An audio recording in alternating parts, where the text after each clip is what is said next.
आज हमारे हाथ सूरदास जी का एक 4 पंक्तियों का पद लगा है।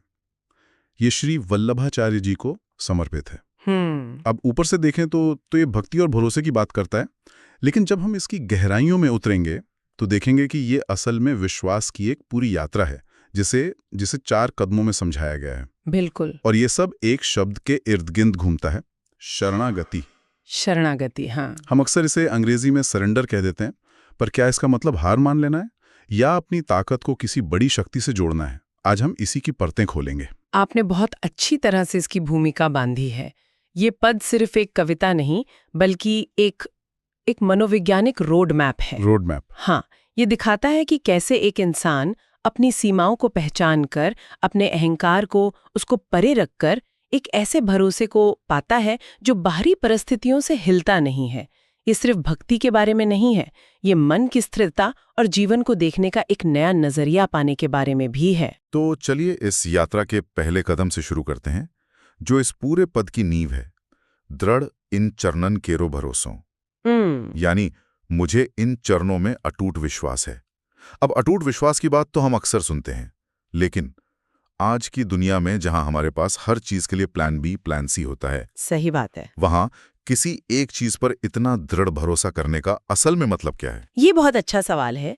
यहाँ दृढ़ भरोसों का मतलब सिर्फ उम्मीद या आशा नहीं है, ये एक चुनाव है। कैसा चुनाव? लेकिन ये चुनाव विकल्पों में से किसी एक को चुनने जैसा नहीं है।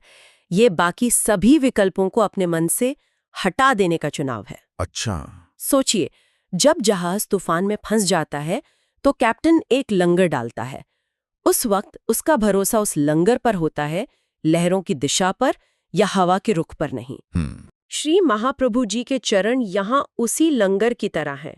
भक्त कह रहा है कि बाहर चाहे सुख का तूफान आए या दुख का, सफलता की लहरें हों या असफलता का बवंडर, मेरा मानसिक लंगर एक ही जगह पर टिका रहेगा। ये बात दिलचस्प है, पर क्या इसमें एक खतरा नहीं है? कैसा खतरा? कि इंसान अपनी जिम्मेदारियों से ये सोचकर मुंह मोड़ ले कि अब तो सब कुछ प्रभु के हाथ में, मुझे कुछ करने की जरूरत नहीं। कहीं ये निष्क्रियता को तो बढ़ावा नहीं देता? ये एक बहुत ही व्यावहारिक शंका है और अक्सर शरणागति के सिद्धांत को गलत इसी तरह समझा जाता है। अच्छा। दृढ़ भरोसे का मतलब कर्म छोड़ना नहीं है। तो फिर क्या है? बल्कि कर्म के फल की चिंता छोड़ना है। आप अपना काम पूरी लगन से करते हैं, लेकिन नतीजा क्या होगा, इस तनाव से खुद को मुक्त कर लेते हैं। ये एक तरह का मानसिक डीक्लटरिंग है। डीक्लटरिंग जैसे हम अपने फोन से फालतू ऐप्स हटा देते हैं ताकि वो तेज चले, वैसे ही भक्त अपने मन से चिंता, डर और अनिश्चितता के ऐप्स हटा देता है ताकि वो शांति से अपना काम कर सके। उसका भरोसा इस बात पे है कि जो भी नतीजा होगा वो मेरे लिए सही होगा और मेरे प्रभु उसे संभाल लेंगे। तो ये निष्क्रियता नहीं, बल्कि तनाव मुक्त होकर काम करने की अवस्था है। मतलब ये एक तरह का स्पिरिचुअल एंकर है। बिल्कुल। जो आपको दुनिया के थपेड़ों के बीच भी स्थिर रखता है। ये आपकी कोशिशों को खत्म नहीं करता, बल्कि उन कोशिशों से जुड़े तनाव को खत्म कर देता है। एकदम सही, वाह। तो ये है पहला कदम, एक मजबूत लंगर चुनना। अब सवाल ये उठता है कि जब कोई ये लंगर डाल देता है तो उसकी दुनिया को देखने का नजरिया कैसे बदलता है? शायद अगली पंक्ति इसी का जवाब है। बिल्कुल। एक बार जब आपका दृष्टिकोण स्थिर हो जाता है तो आपको दुनिया अलग ही रंग में नजर आने लगती है, और यहीं से हम दूसरे कदम पर आते हैं। दूसरी पंक्ति बहुत ही काव्यात्मक है। श्री वल्लभ नक्षचंद्र छटा बिन सब जग माही अंधेरो।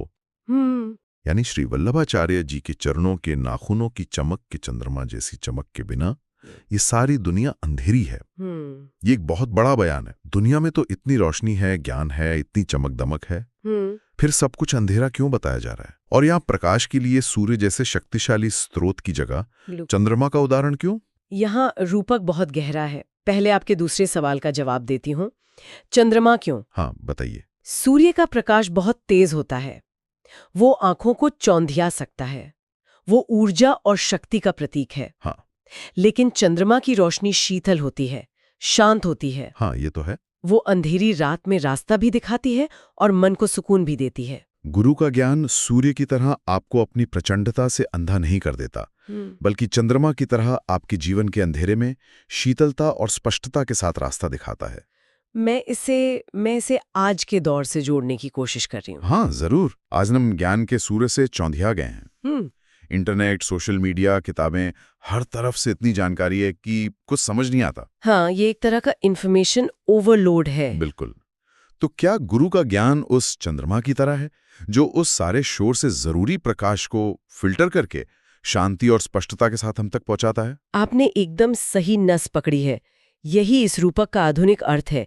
यहाँ अंधेरा जानकारी की कमी नहीं है, बल्कि दिशा की कमी है। अच्छा, दिशा की कमी। आपके पास गूगल मैप्स पर दुनिया का हर रास्ता हो सकता है, लेकिन अगर आपको ये नहीं पता कि जाना कहाँ है, तो वो सारा डेटा बेकार है, वो अंधेरा ही है।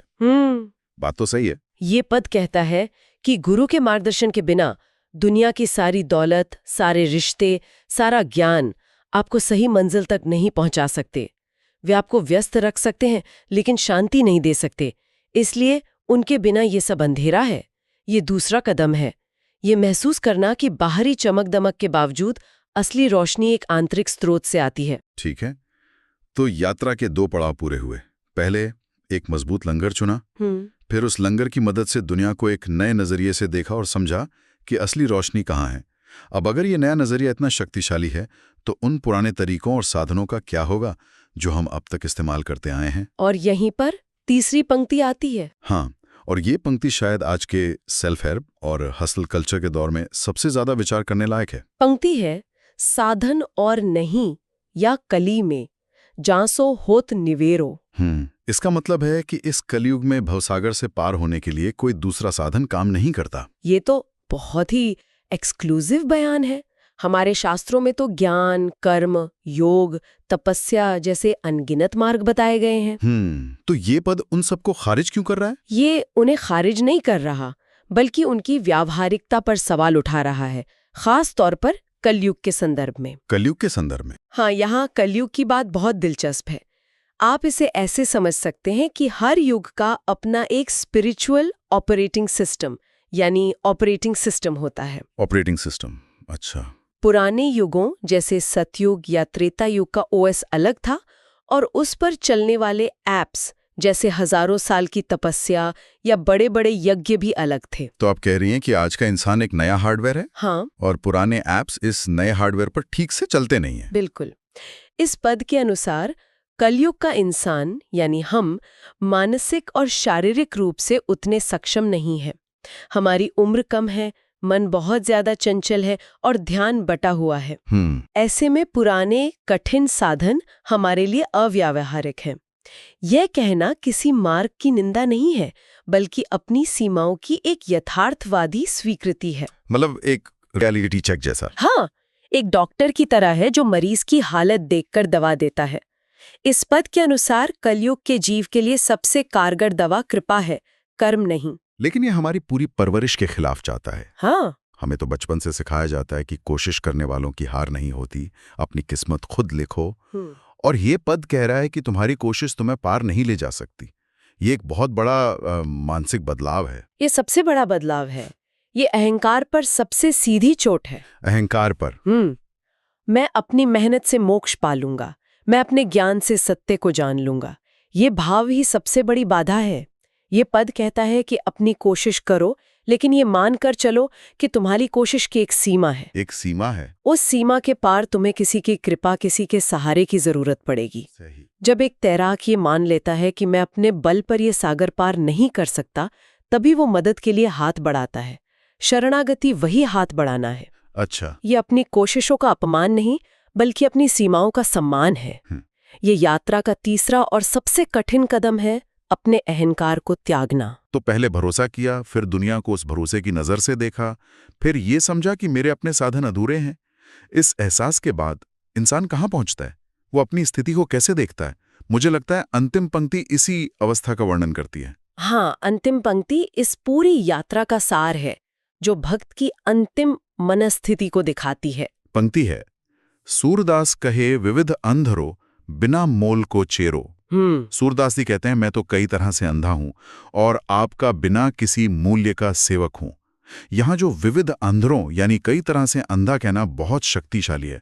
एक तो वो शारीरिक रूप से नहीं देख सकते थे, हाँ, लेकिन यहां वो शायद किसी और अंधेपन की बात कर रहे हैं। बिल्कुल, यहाँ वो कह रहे हैं कि मैं सिर्फ आंखों से अंधा नहीं हूँ, मैं ज्ञान से भी अंधा हूँ।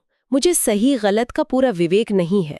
मैं मोह में अंधा हूँ, दुनिया की चीजों में फंसा रहता हूँ। मैं अहंकार में अंधा हूँ, खुद को कुछ समझ बैठता हूँ। वो अपनी हर कमी को पूरी ईमानदारी से स्वीकार कर रहे हैं।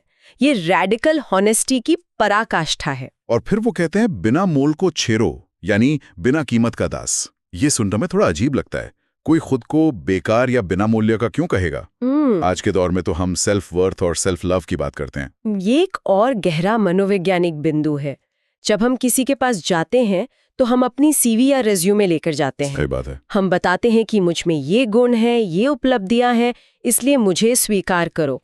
यहाँ भक्त ठीक इसका उल्टा कर रहा है।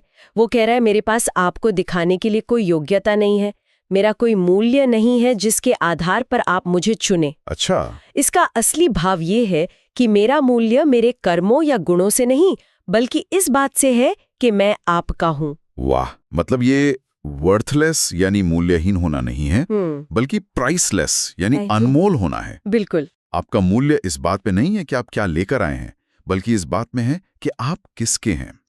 ये तो सेल्फ वर्थ की पूरी परिभाषा ही बदल देता है। आपने इसे बहुत खूबसूरती से पकड़ा है। ये अहंकार का पूर्ण विसर्जन है। ये कहना कि मैं खाली हाथ आया हूं, अब आप ही मुझे भर दीजिए। ये पूर्ण समर्पण की अवस्था है जहां भक्त अपनी पहचान को प्रभु की पहचान में मिला देता है। और यही इस यात्रा का चौथा और अंतिम कदम है, पूर्ण विनम्रता के साथ आत्मसमर्पण। तो अगर हम इस पूरी यात्रा को एक साथ देखें, पहला कदम है एक अटूट भरोसे का लंगर चुनना। दूसरा कदम है उस भरोसे के नजरिए से दुनिया को देखना और असली रोशनी को पहचानना। सही। तीसरा कदम है अपने सीमित साधनों और अहंकार का त्याग करना। और चौथा कदम है पूरी दीनता के साथ खुद को समर्पित कर देना। ये तो वाकई एक पूरा ट्रांसफॉर्मेशन है। बिल्कुल। और ये सिर्फ एक भावना नहीं है, ये एक तरह की दिमागी रीवायरिंग है। रीवायरिंग। हाँ, जहां आपका डिफॉल्ट मोड मैं क्या करूं से बदलकर प्रभु क्या चाहते हैं हो जाता है। ये एक बार की घटना नहीं है, बल्कि एक सतत प्रक्रिया है।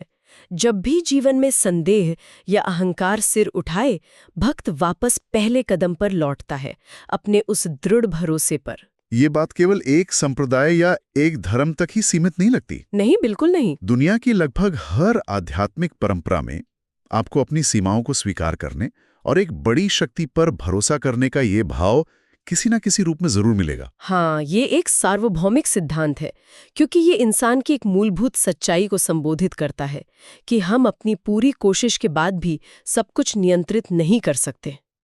और जहां हमारा नियंत्रण खत्म होता है, वहां से विश्वास का क्षेत्र शुरू होता है।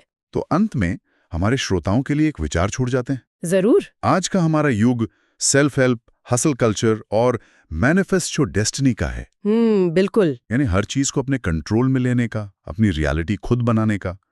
ऐसे में पूर्ण समर्पण का ये विचार क्या एक तरह का स्पिरिचुअल रिबेलियन यानी आध्यात्मिक विद्रोह है? क्या कंट्रोल छोड़ देना ही आज के दौर में अपनी आंतरिक शांति पर सबसे बड़ा कंट्रोल पाने का तरीका है? इस पर सोचिए।